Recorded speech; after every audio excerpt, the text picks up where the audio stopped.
Why should I worry? Why should I care? Yeah. Say I may not have a dime, no, but I got street and South welfare. Why should I worry? Why should I care? Yeah. Cause even when I cross that line, I got street and South welfare. Hello there. I'm Scotty. You are not. We are talking about Oliver and Company, which I think, after watching this after I don't know how many years. Really? What does that say? As soon as I start putting this thing back on this apparatus, my ear thing starts happening. Remember a few years ago when I was started doing these reviews and stuff, and I would record that weird ear thing going on, and it stopped, and I'm recording on this again, and now it's back. I don't know, but anyway. After watching this, it's been a few years. It's been years since I've watched this. Maybe since I was a teenager, I think. Then I've watched this, maybe even earlier. And I've never really gotten a hate for this movie. Not hate, but like a lot of people. There's people out there that just say, "Oh no, this was released before the Renaissance in the '80s, so it must be bad, like the Black Cauldron." Which Big LT Radio would tell you is not that bad. I myself cannot say that because I haven't actually watched it all the way through since I was a kid. I did not like it when I was a kid.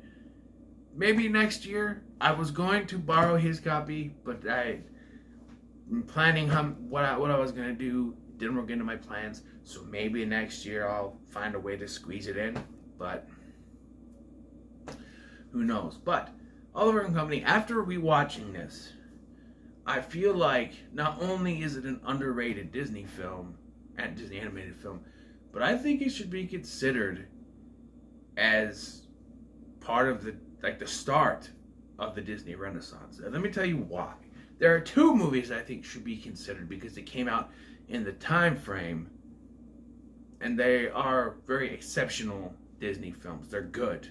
This is an underrated one. The other one, which I'll be talking about, and the next animated review on day 16. It's 2 days from now that you're watching this. If you're watching this, the day it came out. But you see, this was the very first film for two notable people at Disney, Jeffrey Katzenberg and Michael Eisner, whose idea was that they were going to release an animated film once a year from now on, which would sort of happen. There wouldn't be a film released in 1990, but you know what I mean. Because you got 1989 is the Little Mermaid, and then you have the next one would be 1991, I believe, which would be Rescuers Down Under, followed by 92. No, wait. I think 93 was the year there was nothing that was released, right? So you got 1990 is Rescuers Down Under. 91 is Beauty and the Beast. 92 is Aladdin. Nothing in 93, and then 94 was The Lion King. Yeah, and 95. Was that the Hunchback of Notre Dame? Notre Dame, whatever. 95, I think. No, that was 96.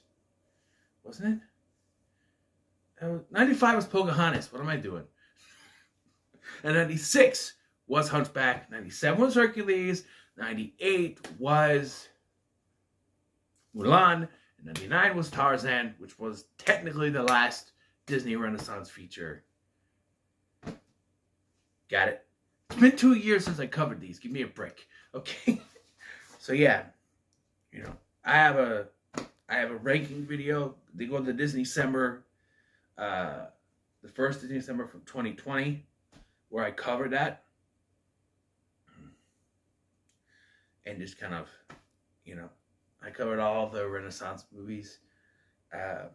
But these two that I think should be in it, this one, Oliver and Company, should be, because it was the catalyst that kicked off the Disney Renaissance, because if it wasn't for this film, if this film did not succeed, which it did, if it didn't succeed, their idea for having one Disney movie, Disney animated film a year, for every year, wouldn't have happened. You know, it wasn't for this. And what is this? This is Oliver Twist with animals, but also humans. Set in modern day New York City, modern day 1988 New York City. You know, it did take a few years to get this going. It started in 1985. And so, yeah, it really just kind of pushed forward. And eventually in 1988, where it went up against Time Before Time, which I think is one of the greatest animated movies ever made, by the way, that I grew up with, which was made by former Disney animating director Don Bluth. And so it kind of went up against it.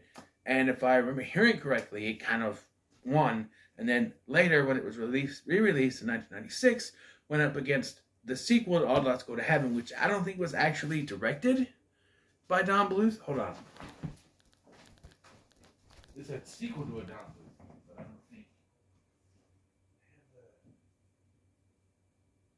Audio. It's dark in here, I cannot see. It's on the top.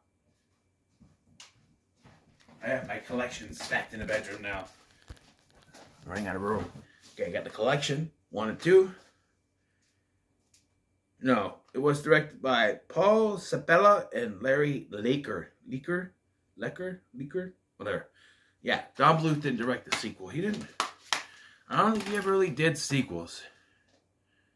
Maybe one.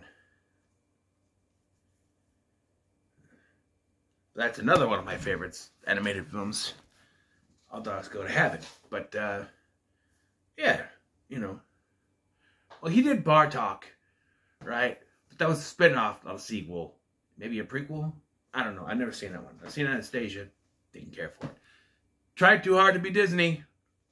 So much so that people thought it was Disney, but it's not. Anyway, back to Oliver and Company, the movie we're talking about. We have, it's Oliver Twist, but with dogs and a cat. And Oliver is a cat, the last of his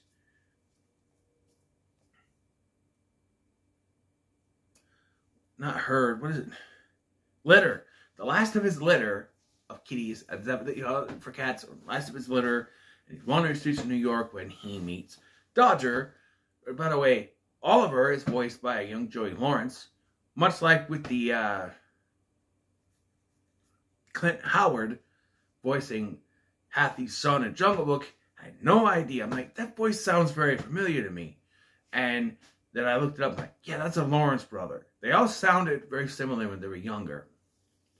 If you watch it, there's an interview I think you had with Johnny Carson, I think it was, where you look at him, you could swear it's Andy Lawrence, but it's Joey Lawrence back in the 80s when he was young. So, yeah, because they had the mop top just like Andy Lawrence did.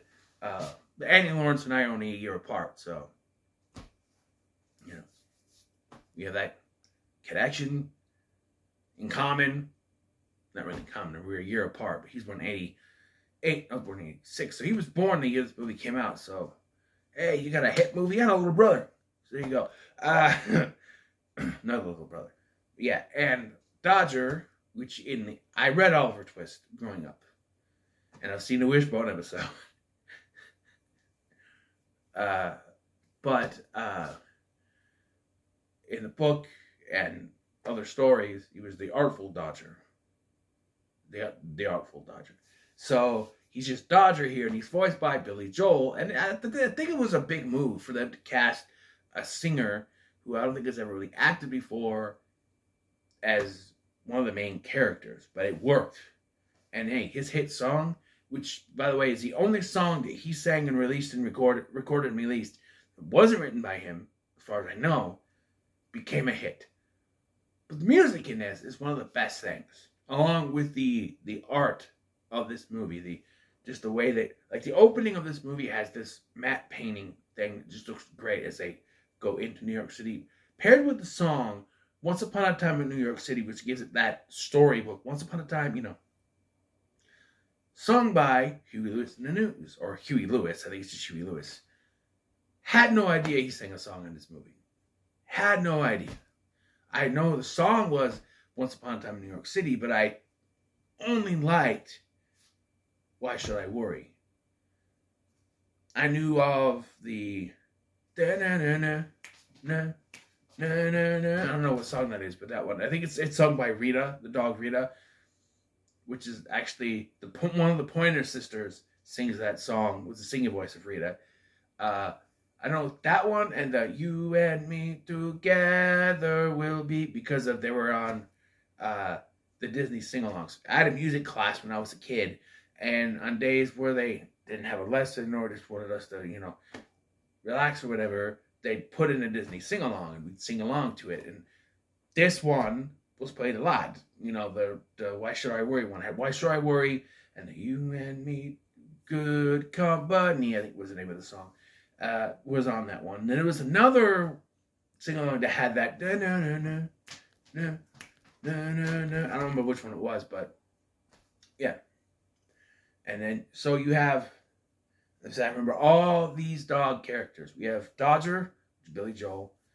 You have Einstein, who is a big, not greyhound. What is he? Is he a, what's Scooby-Doo? I think it's a Great Dane. You have Lawrence. Lawrence? No, not Lawrence. What's his name? Francis, who was a bulldog. I don't know who does his voice. And we have Rita. I'm not sure. Is she a collie? I think. I'm not exactly sure. Tito, who is a Chihuahua, voiced by Cheech Marine. And then there is Georgette, who is the little girl Jenny's poodle, voiced by Bette Midler. And of course, she gets a song because it's Bette freaking Midler. And so the main, I don't know, there's a couple of plots where the cat is trying to find a place to live, trying to find a place to go, and then he finds a place. So we're presented with this plot at the beginning of the movie. Usually the first 20 minutes to a half hour, you're presented with this plot that this is how it's going to happen. But, and I haven't read the story or seen anything with the story of the original Oliver Twist story in a while. I don't know if it's taken directly from them, but presented with this plot. There's this guy, Fagin, voiced by Dom DeLuise. And if anything I can say that's a little negative is that maybe Dom DeLuise goes a little too much with this character. He's way too goofy for someone who owes a lot of money and could be in trouble and could be like, I understand he goes to see Sykes, voiced by Robert Loggia, and he's very nervous, but it comes off as way too goofy for someone who thinks he might die. It just comes off way too goofy. And I love Dom DeLuise to death. I love him. But maybe he was wrong for this role. Maybe just tell him, hey, dial it back a little bit. Okay? They allowed Cheech Marine to ad-lib, which is evident when you watch the film, and that works. That works, But Dom DeLuise is just a little too much. So the plot with this that we have presented to us is that Fagin owes money to this guy named Sykes. He doesn't pay him, basically. And they really do. They talk about fitting cement shoes and stuff. And yeah. And what did he buy? I'm assuming dog food is what he bought. I'm assuming with the money that he owes. So he sends them out to get stuff, get money, whatever, to do it. Like pickpocket, basically, which is from the story of Oliver Twist. But then Oliver gets lost again and is taken in by Jenny, who is very rich, and that's where we meet Georgette and Winston, the butler. And the movie just stops from this plot of this guy trying not to die and trying to find money so he can survive. so he doesn't get killed by this mobster guy, to focus on Kitty's gonna live with this little girl now. I mean, you and me together will be. And Georgia doesn't like him, and yeah, and that's like 25 minutes of the movie. This movie's only an hour and 13 minutes. So like that's like the middle section of this movie is just that. Until the dogs are like, okay, we gotta find him. He's here. We rescue him. But they're just kidnapping him anyway because he wants to live there. And Georgette, of course, helps them, and then they take him back. And then the plot goes back to what it was before, where, okay, Fagin's going to use the cat because now he belongs to a rich family to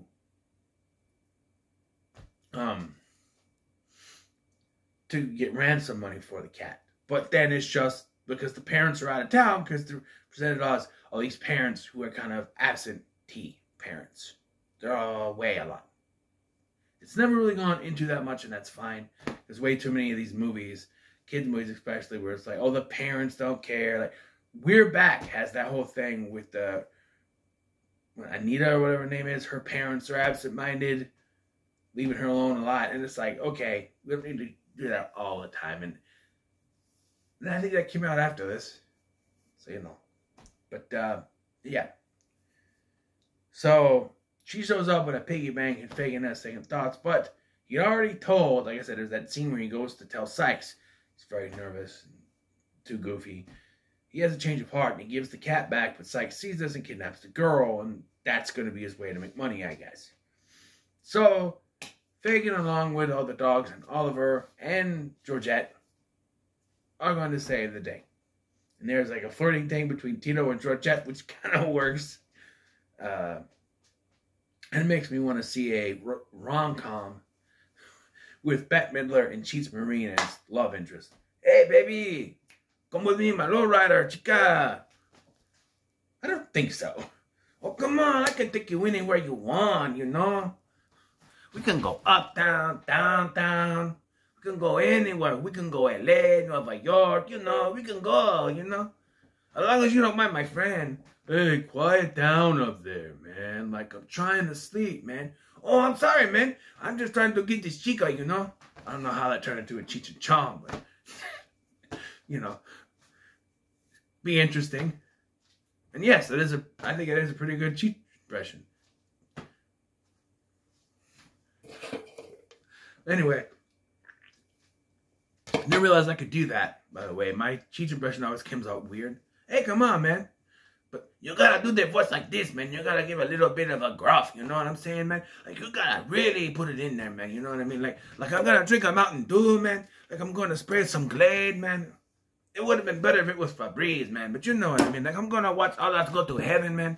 I'm gonna watch a little Star Wars, man. You know, I'm gonna put on some shades, man. I'm gonna be like, look at me, I'm a cool little chihuahua, man. Okay, I'm done. But anyway, where the hell was I? I forget. Well, that's it. Bye. No. So yeah, they have to rescue the little girl. And my God, this rescue scene, while not being totally, like, plausible, because there's no trains on the Brooklyn Bridge. At least I don't think so. I've never been in New York. The two dogs, the two Dobermans, I think they are, that work for Sykes, like, get killed. They got electrocuted on that electric train track. That one of them you see, the other one you don't. You just hear the right. But yeah, and yeah, and then Sykes just gets run over by a train. He dead. So there's all that, and hey, that's one way to get rid of your debts. And then we cut to Jenny's birthday party. They do the thing where they think that Oliver is dead, but he's alive. He's fine. Dodger also loses his bandana, but you know.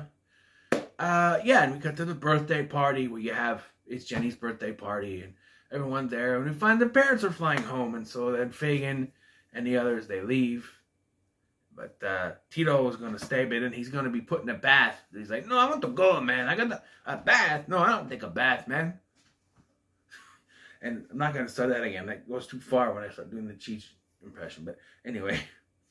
And it, a little bit gruff in my voice. But yeah, so they leave and they sing a reprise of Why Should I Worry with all the dogs, so it's Why Should We Worry? And then, you know, basically does like, kid, anytime you want to hang out, just let me know. I'm not trying to sound like cheese, but that's what come out. So it comes out. And yeah, and then he's got a family. It's only an hour and 13 minutes. It's not that bad, really. This the middle of the movie where the plot that we were focusing on stops. So we can have him with this family, or this little girl living in this posh mansion type house in Manhattan. Then we get the plot back because the little girl, yeah. So if they don't come in and rescue him, there's no way for the little girl to get mished back into this and the plot going. He just stays there. I guess that's the way you can look at it. But for me, it's just a little low. But that's only one little part of this movie that actually, I did not expect to like this movie that much. Maybe that's why I had a more positive outlook. Because I went in this going, oh, okay, a lot of people were down on this movie. It's not going to be that good. But it's actually pretty good. Like I said, I think this is an underrated Disney film. Disney animated film, I should say. And I think it should be considered the start of the Disney Renaissance. But it's not, which is why it wasn't in my series 2 years ago. And also, I didn't own it yet. I bought it between that time. So, yeah. And I'm talking about it scratching this a lot. It's a autism thing. It's a mess. It's one of those things. So, pay no mind to it. If I do that, you know, in future videos, just keep in mind, it's an autism thing. He's going to keep doing it. If it bugs you, just kind of listen to my review, you know? Think of it as a podcast. And if you're watching on your phone, put the phone down, listen to it with sound. You know, if you're watching on your TV, on your Roku sticks or whatever, just kind of just listen to it. Just don't pay no mind to me scratching it. None of this is a legitimate itch. Sorry. But yeah. This was an unexpected surprise to me. I did not think I was going to like this as much as I did. So there's that. So, from an original piece to a live-action adaptation of a classic 60s TV show, we go. Someone call Brendan Fraser. Because we're going to the jungle, baby. Till next time, thank you. So what are your thoughts on Oliver & Company? Let me know in the comments below. Be sure to like, share, and subscribe. Thank you for watching. I've been Scotty, and I'll see you in the next one. I think I forgot to do that for Jungle to Jungle, or one of them.